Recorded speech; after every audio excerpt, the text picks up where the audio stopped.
What's up, everyone, and welcome to Week 89. Count it, Week 89 of Shark Sports Radio. Alongside of me is Andrew Gifford. He goes by Giffy. It's yours truly, Mark Loisel Jr., a.k.a. Shark, right here in the Ocean State. As always, you can tune in using your Apple Podcast, SoundCloud, and our Spotify app. Check us out on YouTube at the Shark Sports Radio channel. Check us out on Facebook at the Shark Sports Radio Facebook page. Check us out on X at SSR34_, and check us out on TikTok at Shark Sports Radio. What's up, Geff? Not much, man. Preseason is now in the past. Everybody had their cuts yesterday in the NFL. Not really a whole lot of, I would say probably the splashier move out of all of them, just based upon the preseason performances, was Malik Willis going to the Packers for a 7th-round pick. Yep. And now he's Jordan Love's quarterback, which is a little weird because they just signed Jordan to the extension. So are they trying to flip a 7th-rounder into potentially something later on down the line? Yeah. If they give up a 7th, maybe they play him the next preseason, have him go under a year of Jordan Love, and maybe get like a 4th or 5th-round pick for him later on. Yep. And Dalvin Cook, too. Yeah, Dalvin Cook. Did he go to Dallas? He went to Dallas. I like that. I do, too. Because he looks in great shape. Now, obviously, we're not seeing him running on pads on the field. But I like that in the backfield with especially their goal line with him and Zeke. That'll be fun. Yeah. Yeah, man, we'll see. But yeah, we got another week and a half to actual games. Actually, a week from tomorrow is opening night. We got Ravens and Chiefs. But before we get into what we're doing tonight, let me just college football. And I know we don't talk about college football a lot on this podcast, but I do have to say the whole week 0 idea is really good. Name it something else. Don't call it week 0, because whenever you see something with the number 0 by it, it's means worthless, nothing, right? It means nothing. Except for Jason Tatum. Except for Jason Tatum. Even if they call it the Jason Tatum week, I'd be fine. But because of the new, if you're not familiar with college football, it's going to a 12-team playoff this year. So basically the Big 4 conferences, what is it? Big 10, Big 12, ACC, and SEC. SEC, yep. Yep, the 4 winners of those get byes. And then 8 other teams play in the first round. And those are actual games on campus. So that's going to be awesome. But because of that, and because of all the expanded conferences, do the games that are on week 1 are banana land. Insane. Let's just go over it. So that we go over the college football schedule for week 1, right? These are all matchups that we'd expect in like November, like December when you get into it. But let's just go off with this. Clemson, number 14 seed, at Georgia. 14-1. This is week 1. Wow. We're not talking about them playing like some rinky-dink Division I AA school. Like, they're getting into it from the hop. So you got Clemson at Georgia. What other games we got in the schedule? Colorado's kicking everything on Thursday night when they're playing North Dakota State. That's not going to be a cakewalk at all. Nope. We got Miami at Florida. We got Notre Dame at Texas A&M on Saturday, 7-20. We got Fresno State at Michigan. Michigan having like 12 guys drafted. Yep. 18 starters graduating. Fresno State is definitely not a cakewalk. Nope. And then on Sunday night, we get USC at LSU. Wow. That's all in week 1. Line them all up. Line them up, dude. I'm all for it. And then the week after that, we get Texas at Michigan, 4-9 in week 2. Yeah. So like all of this is just fantastic. College football is going to be bananas this year. We'll probably talk about it more because it's just going to be banana lands, but at least wanted to let everybody know, even though there's not NFL on this weekend, you got some football and you got some good matchups. So Tune in. You're probably going to get shit from your significant other because NFL's not on, but you're still watching football. I didn't think the NFL was on this weekend, so on and so forth. So, it's already beginning.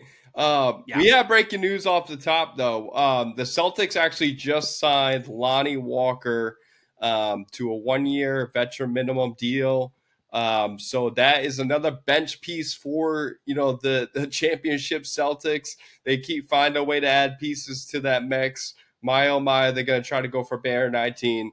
And Lonnie Walker is going to be a very good piece off the bench. And he shoots 38% last year with Brooklyn. He's 6'4", so he's a little bit undersized for a shooting guard, but he's right at that mark. So yeah, in the end, good signing by Brad Stevens. He's always trying to add to the mix and find a weakness on the team. And their weakness was somebody come off the bench and being a strong scorer. So nice little addition.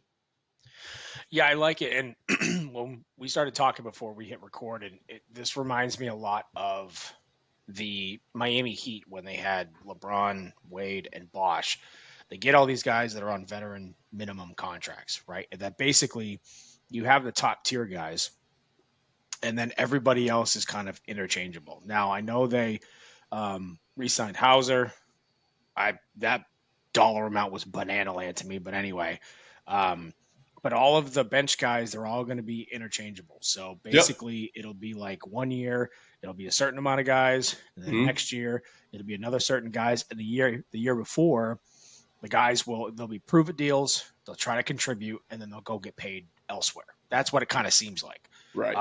So like the move, more 3-point shooting is never a Never bad thing for the Celtics. No. And especially coming off of a title, bringing everybody back at re-signing Hauser, signing Walker. I like it. And it'll be interesting. And, as we get into like later September, early October, and we start going over the NBA stuff, like the East definitely got better. Yep.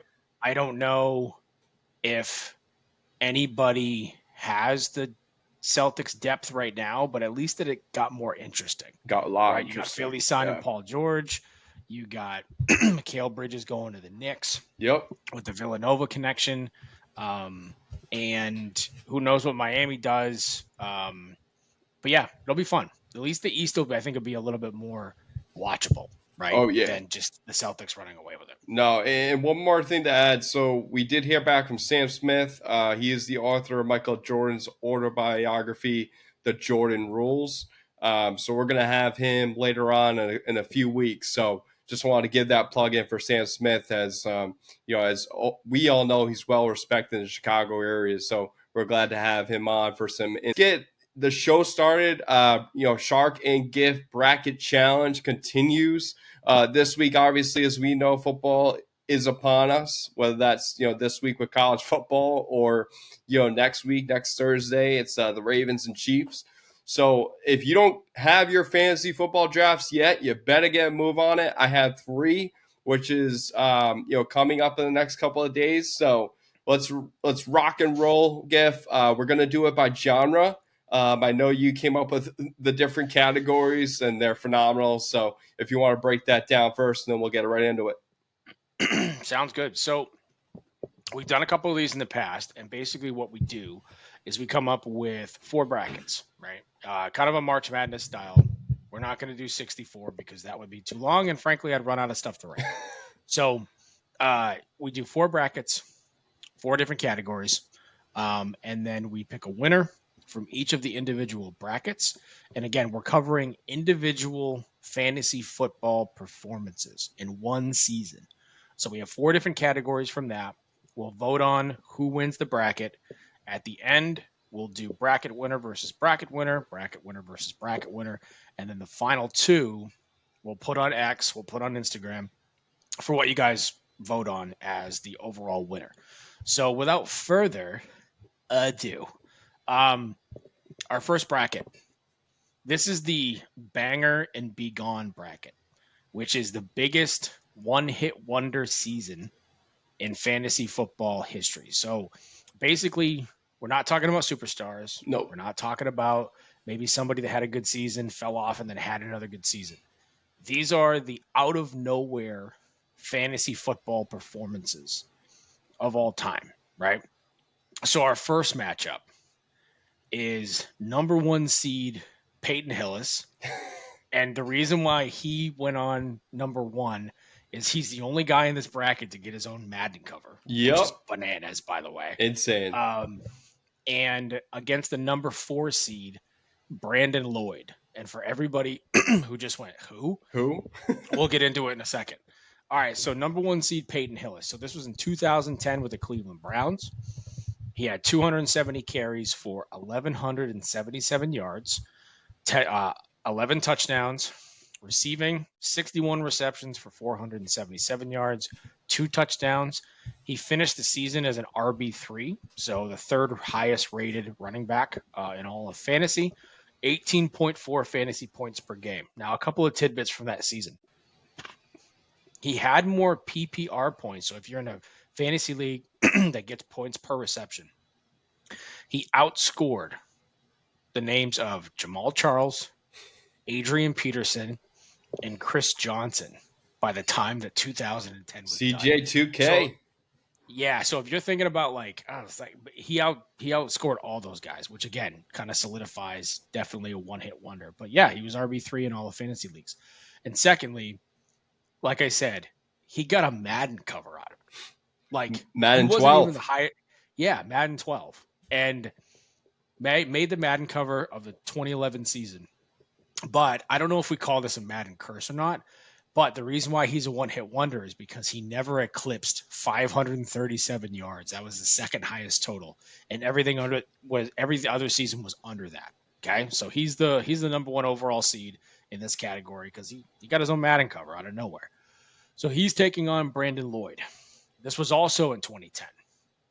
Lloyd had 77 catches for 1,448 yards, 11 touchdowns, averaged 13.06 fantasy points per game, and finished fantasy as a wide receiver 2. His quarterback was Kyle Orton, randomly. So it wasn't like he was like Jake Plummer or Jay Cutler or anybody like that. It was Kyle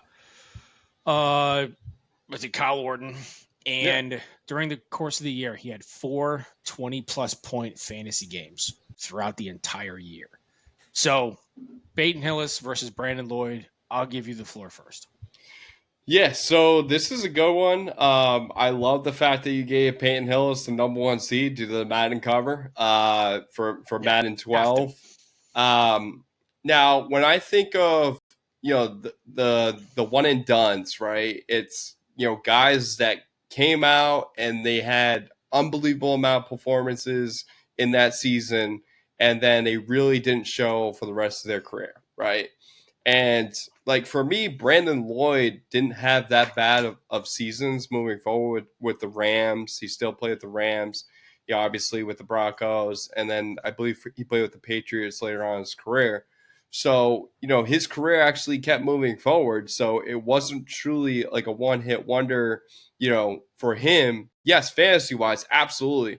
But for Peyton Hillis, I mean, after the Madden cover just came out, it was just one of those things where he just literally fell off the cliff, and his career was forever gone. But it was a memorable year. And speaking of memorable years, if we may break down who was coaching on that team, Brian Daboll was the offensive coordinator. Eric Mangini was the head coach. And then Matt Eberflus, who's actually the coach for the Chicago Bears. He was on that staff too. He was a linebackers coach.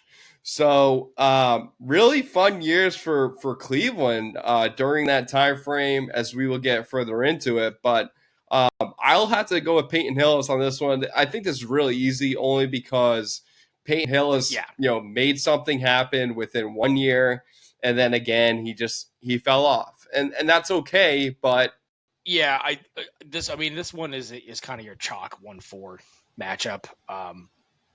I think Peyton Hillis not only fits the description as far as a one-hit wonder goes, but he also fits the description of the Madden curse at the same time. So I think that's a slam dunk. So Peyton Hillis goes on to the regional final.